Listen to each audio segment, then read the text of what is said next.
Hey, this is Austin Weber from Weber Bracketology, where every day is Selection Sunday, and happy Saturday. Today we're going to be going over today's Bracketology for February 11th. We're just going to go through each of the different seed lines and maybe talk a little bit about the bubble. And so, as you can see up here, the one line, it's pretty standard for the last few weeks. It hasn't changed overall too much. Purdue, Alabama, Houston, Kansas, not much to talk about there. And two line, it's not too crazy either. Arizona is pretty close to the one line. Texas, if they had beat Kansas, would likely be there. Baylor did move up to the two line. They've been playing really well lately and picked up some big wins. Tennessee, after the loss to Vanderbilt, is still clinging onto a two seed, but they're pretty good for now. And then we move on to the three line. Also, nothing too crazy here. Iowa State, UCLA, Virginia. Kansas State, I had it a 4 until last night. Xavier was up there as a 3, but then they lost to Butler, and then they dropped down a couple spots. Kansas State is there for now. It's pretty close between Kansas State and UConn. Though they fell to a 5 seed and looked like they were kind of tumbling down, they've moved their way back up to the 4 line and are kind of getting close to that 3 line again. Then Xavier, Marquette, Gonzaga, they're all on the 4 line. Indiana is my top overall 5 seed. They've really been moving up this last week since my last bracket with wins against Purdue and Rutgers. Both those wins were at home, but they're still the wins against the top 2 teams in the Big Ten. So they're on their way up. If they continue to play well and teams above them lose, they should be on the 4 line actually pretty soon. TCU's fallen down to the 5 line. St. Mary's was actually really close to that 4 line as well with the win over Gonzaga, but then they go and lose to Loyola Marymount.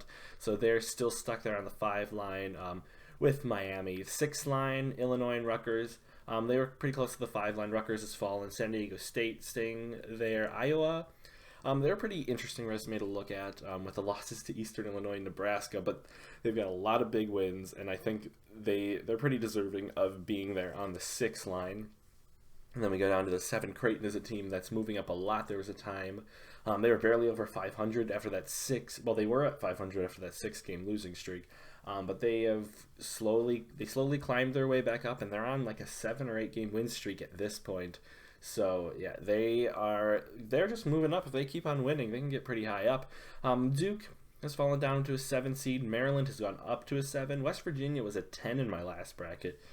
They moved up to a 7. With the Big 12, I mean, even though they've taken some losses, they have got a lot of quad 1 wins. I think they have 5 at this point right now.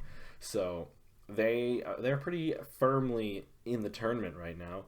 And the 8 seeds, Auburn, they have fallen pretty far. They were at a 5 or 6 seed not very long ago for me, but they really don't have any good wins on their resume. They just keep falling. Providence, I know a lot of people have them a little bit higher than 8, but their out of conference strength of schedule is pretty poor. They don't have too many great wins, but solidly an 8. Nevada, I've got them at an 8, which is higher than most people I've seen, but they have a healthy amount of quad 1 wins, high net. They don't really have any bad losses.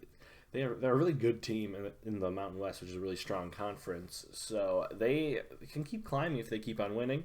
Michigan State, they're at an 8. On the 9 line, NC State, they haven't really done too much for their resume lately. They're still sitting there at 9. Florida Atlantic, despite that loss, I still think with their 18 net ranking, 9 is a pretty fair spot for them. Only 2 losses, not a great, really a horrible out of conference strength of schedule. But they, just because their net ranking, their record, I think a 9 seed is pretty fair for them.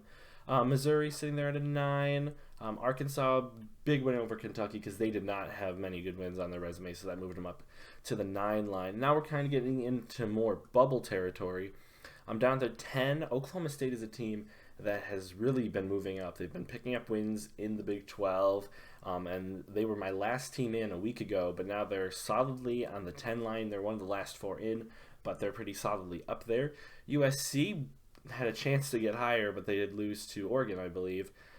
So they're still sitting there at 10. They don't really have a great net ranking. It's in it's like 57. It's in the low 50s.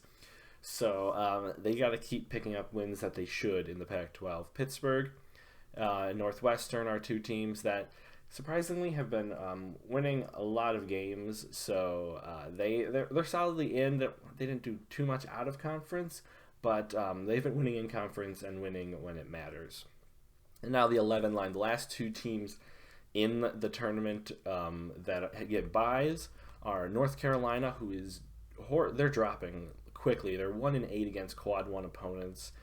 They're horribly inconsistent. They got to get some wins if they want to be in this tournament. Boise State, kind of in the same boat. They've been kind of inconsistent. They had some bad losses out of conference. There was Charlotte and I think South Dakota State.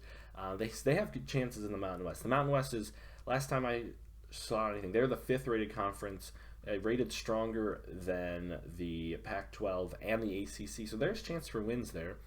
Then we get to the last four teams in. Wisconsin, they are currently 72 in the net, and the lowest net ranking for a team that's ever made the tournament is 73. St. John's had that a few years ago, so there is life. They have 4 or 5 quad one wins.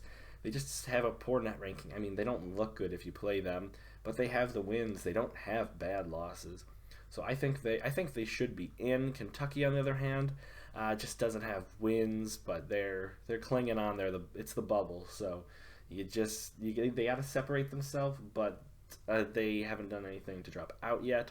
New Mexico, they were pretty solidly in at an 8 last week for me, I believe, but then they've just been losing. And they had them at a 10 until last night. Air Force beat them, and now they're one of the last 4 in the tournament. In Memphis, they lost to Tulane, a game that would have been good for their resume because Tulane is a very good team. They're, I believe, second place in the American right now, but Memphis needed that win. They are clinging on. Before we get to the at-large teams, we're going to take a look down here at kind of the bubble. We saw the last 4 teams in Oklahoma State, USC, North Carolina, Boise State. The last 4 in Wisconsin, New Mexico, Kentucky, and Memphis. We're going to look at our first 4 out. So Texas A&M, they've picked up some good wins. They beat Auburn twice, but they're right there. I think if they win a couple more games, especially with Memphis not having a lot of good opportunities. I think they have Houston twice though, but Texas A&M is right there. Clemson just has some bad loss. They have some good wins, but they have some bad losses, so they've fallen out. Oregon in the last week, I think, have beaten UCLA and USC, and they've gone from pretty much off my radar to the 3rd team out of the tournament. So Oregon, they just got to keep winning. I think their last 5 games might be against the 5 worst teams in the Pac-12 conference standings wise. So if they just keep on winning, if they don't drop any of those, they have a good chance. And Seton Hall, they've picked up a couple good wins in conference, but they're still needing to do a little bit more to get up. The next 4 out, these 4 teams I don't really see as a shot to get in. Mississippi State, Wake Forest, Penn State, Arizona State. There's a few more teams that could be around this line, like Florida and such. But these teams, they need a lot of work if they want to get in. And so we're just going to take a look at the other at-larges. At the 12, we have Liberty, Southern Miss, Charleston, Oral Roberts. 13, Utah Valley, VCU, Drake, Kent State. 14, Eastern Washington, Princeton, UC Santa Barbara, Furman. 15, Colgate, Vermont, Northwestern State, UNC Asheville. And then at the 16, we have the Youngstown State, Rider. And the last 4 teams in are Maryland, Eastern Shore, Morehead State, Alcorn State, and Fairleigh Dickinson.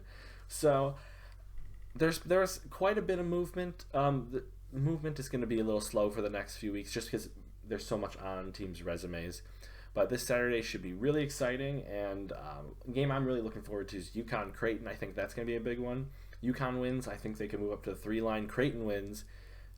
They can move there. They'll move up to at least the 6 line. It really depends on what happens above them because Creighton has been hot lately. But yeah, if you want to check out the bracket yourself or take a look at the S-curve, visit weberbracketology.com and subscribe here at YouTube for more content. We break down brackets. We take a look at who's going to be the 1 seed. We're going to do some tournament resumes, stuff like that. But yeah, thanks for watching, and I hope you enjoy your Saturday.